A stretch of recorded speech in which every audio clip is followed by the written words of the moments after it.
Hey there, Georgie here with Ukraine Matters. Here is a curiosity you can Google. It is called Russia August Curse. Since the foundation of the country in 1990s, it has been observed that August has been bringing a lot of bad news almost every year. And this year is no exception. We have statistics data showing that Russian economy is plunging into recession, if not a complete disaster. We have bad news coming from Europe and NATO states, and even the talks that they're doing right now in China are not bringing the benefits that everyone hopes. Let's jump into these news and others in today's Ukraine Daily News Show. Let's begin. And we start with the thing that Putin wanted to prevent by invading Ukraine. Do you remember the ultimatum that he outlined to NATO so they withdraw to the borders before any of the old Warsaw Bloc countries join NATO? There was a thing like that in 2024 that was pushed by the Russian Ministry of Foreign Affairs. Well, now NATO is more alive than it was for a while now. And we just got incredible news that I thought it was impossible to see in my lifetime, even a couple of years beforehand. But every single NATO state has hit a 2% defense spending. I'll repeat, 2025, all NATO members hit 2% spending targets. Incredible. I never thought that we will have this moment, but right now we see that at the top in terms of GDP shares for defense, Poland is ahead of the pack with 4.48%, followed by the Baltic nations, which is 4% for Lithuania, Latvia 3.73%, and Estonia 3.38%. And the Baltic nations, and actually Poland as well, are outlining that their target is towards the 5%. Another country sharing borders with Russia, Norway, rounds up the top 5 with 3.35%. Incredible. We have seen revitalization for the states as never before. But at the same time, all countries that have met 2% requirements, the key indicators that are still being discussed, in the article it's called Hall of Shame. I am not yet that critical to call it like this, but something definitely that we need to be aware of is this chart. Here we can see that there is 2% spending coming from the left to right. And on the bottom, there is a line that shows how much of the budget needs to be spent to equipment. And we can see that 20% is the new target, above which we would like to get with equipment spending. So instead of spending the money for pensions, which is also part of defense spending, we would like to see that being invested into equipment. And we see that all countries except for Belgium are generally ahead of this 20% targets. But I do feel it's important to underscore that when we look at the patterns of spending, when a country increases their defense spending, after a certain point of about 1.6%, we see that beforehand, a lot of it is being spent on the personnel and pensions and everything else. Whereas when it goes above 1.6%, then suddenly ratio of spending to personnel starts decreasing and more of that funds starts being spent on equipment. So with the increasing budgets for the NATO countries, we might see this 20% percentage line go back up and we see a lot more equipment being purchased by the NATO states. But all in all, there has not been a person that did more for NATO revitalization and Europe rearmament and becoming an actual military power than Vladimir Putin. Talk about shooting yourself in the foot. But bad news also come from Russia. Rosstat, the Russian statistics agency, has published data. There is a lot of things that they don't publish because it is classified, but even the numbers that are now being published by Russia themselves, I want to underscore this, by the Russian state agencies, so we're not even talking about how much numbers they've cooked. Even those numbers they're publishing right now are showing a complete catastrophe unfolding in the Russian economy. It is not some fringe commenters on the internet talking about this. This is data from the Russian statistics agency. According to figures from that agency, some 19,000 companies collectively lost more than 5 trillion rubles or $62 billion between January and June of this year. This is 30% of companies, of the top Russian companies that have reported losses. The Russian real business sector is stating we are screwed. And as the sources claim themselves, the drivers are the Western sanctions, inflation driven by the unprecedented military spending, corporate tax increase, and steep interest rate in the Russian central bank. Everything is related to the Russian warfare expenses because they run out of their piggy bank, so they now need money, so they're printing money, raising inflation, and they need to keep the interest rate high because otherwise they cannot control inflation whatsoever, which at the other hand also kills the business. It is an incredible perfect storm or a perfect disaster that is unfolding right now in the Russian economy. Again, I want to underscore that economies are not as fragile. And while there is a third of companies that are reporting losses, there is still some fat that Russia cannot cut off. We should not expect that Russian economy will collapse just overnight. But what this does show is that this is unsustainable. This is absolutely smothering any kind of non-government economy. And if Russia becomes fully government economy, well, we know where those end. And if you want more hard proofs and arguments, here is another statistics that Russia is not hiding, but can be really used to dissect how bad Russian economy is doing. Over 80% of Russian cargo is being moved around on rail. So if we see that rail is underperforming, that would mean that there is less business activity in Russia. And indeed, we see that over year, 2024 to 2025, over the 8 months of comparable periods, 7.1% drop of cargo shipments. And more importantly, this drop is with increasing velocity over the last 3 quarters, showing that the drop is speeding up and is continuous, which is really, really bad news for a country where everything is basically tied into the railway transport. Additional countries are joining the PURL initiative programs where European states are purchasing weapons from United States with the quick deliveries to Ukraine. This time it was Luxembourg that joined that procurement program. Quote, "We will finance together with other countries which still have to identify a package of already available arms, to a large extent American arms, that will provide to Ukraine," the Prime Minister said. The typical PURL package so far has been outlined as 500 euros, and we already know another country that's going to be participating in this PURL package, which is Estonia. Estonia stated that the US NATO weapons initiatives PURL is a great initiative in this direction. I want to stress today that Estonia supports this initiative fully, and we will gladly participate in that effort. Estonia will continue to support Ukraine in defense of its freedom, said the president of Estonia, Alar Karis.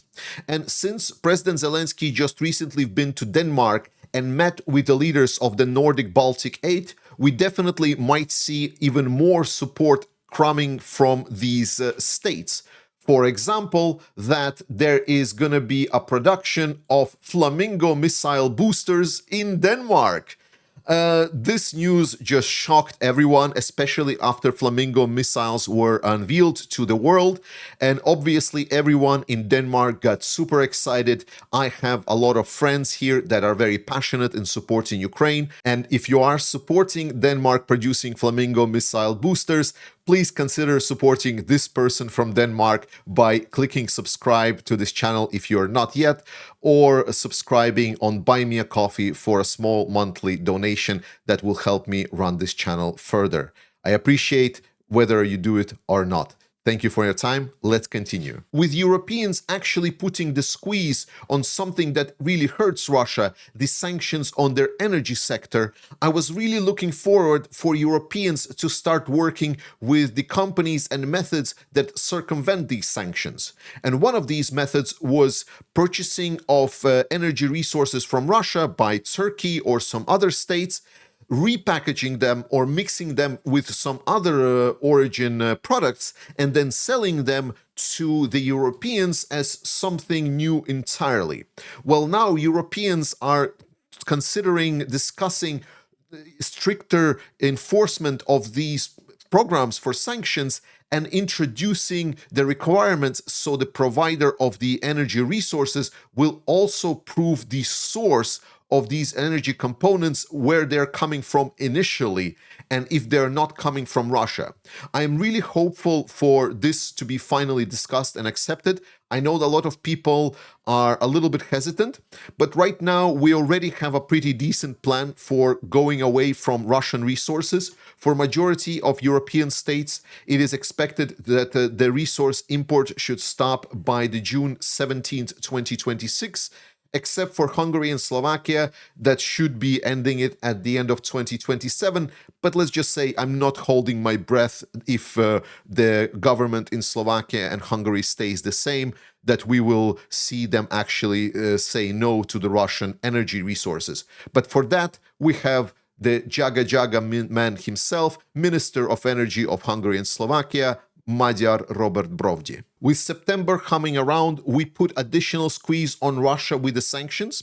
The 18 sanctions approved price point for the Russian oil is now 47.6 US dollars. This was a review because of the dropping oil prices, and previously set oil price cap at 60 was already not that noticeable for Russia because the oil prices in general lowered. So they adjusted for the new oil price, and therefore their budget was able to be recalculated. It didn't help. The budget is still very problematic for Russia. But now with Europeans enforcing this price, especially with the Shadow Fleet tankers trying to move it through the European states' waters, it's going to be definitely a problem, especially because Denmark is considering enforcing specifically the checks on the Russian tankers going through its waters and the origin states. Russia might really find themselves in a pinch if it hasn't already. Ukrainians unveiled the new updated Palianitsya drone, which is a mix between a cruise missile and a drone.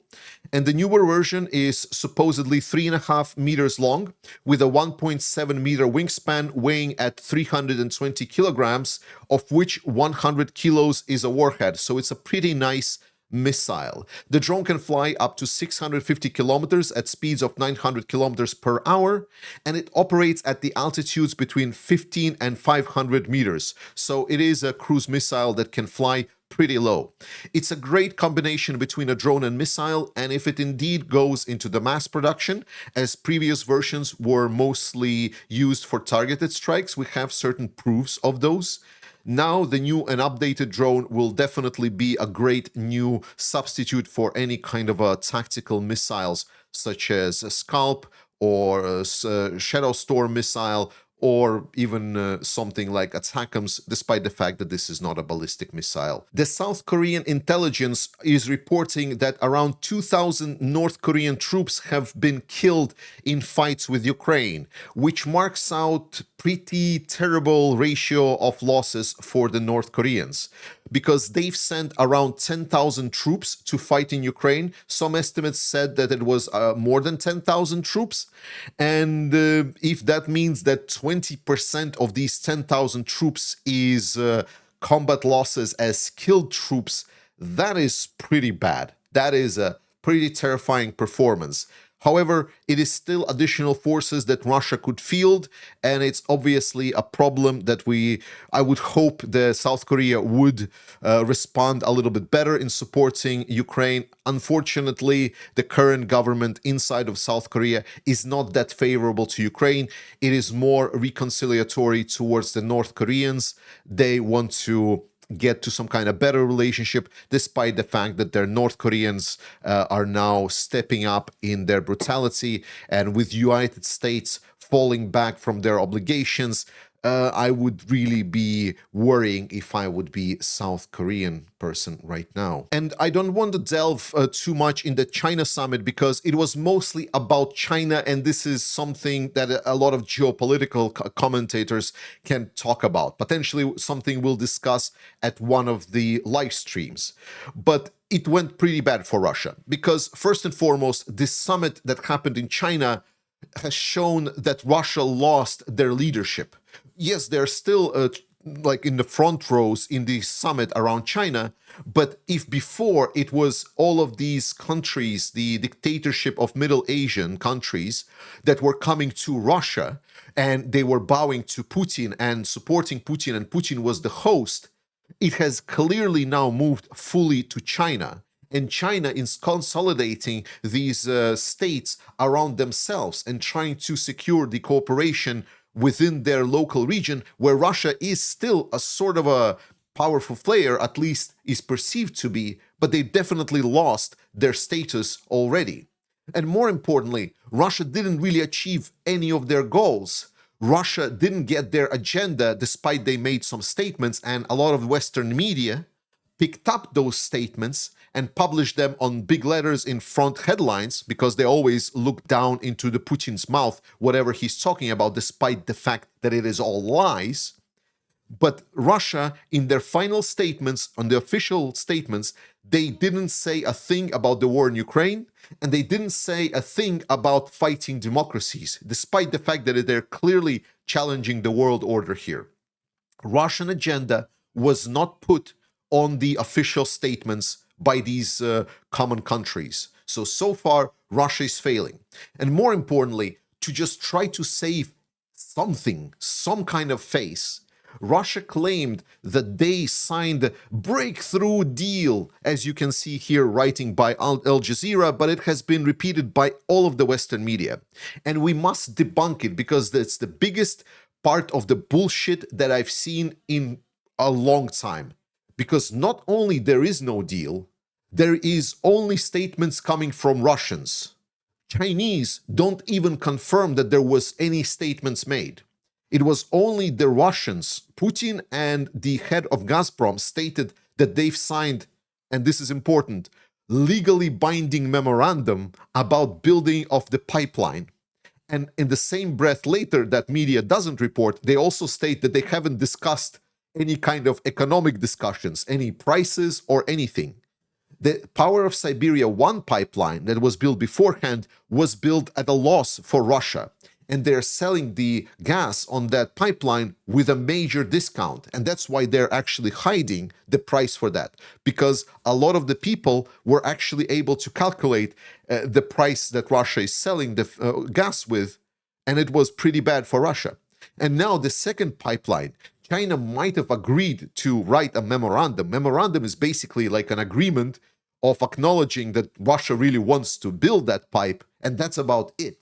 But if there is no economics discussed in the package, then it's not a deal. It's nothing. It's a nothing burger. Russia has signed about 10 of these memorandums beforehand about this second pipeline in the last 15 years or so, or how long they have been having these negotiations. It is a joke. So do not believe the headlines. There is no breakthrough on the Russia-China pipeline. And more importantly, with China now discovering major gas reserves inside China proper, the question is, why would they need any Russian gas past 2030, especially with their electrification plans? Thank you so much for watching this video.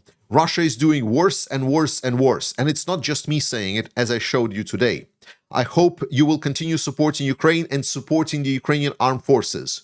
I love you. Slava Ukraini, and I will see you tomorrow.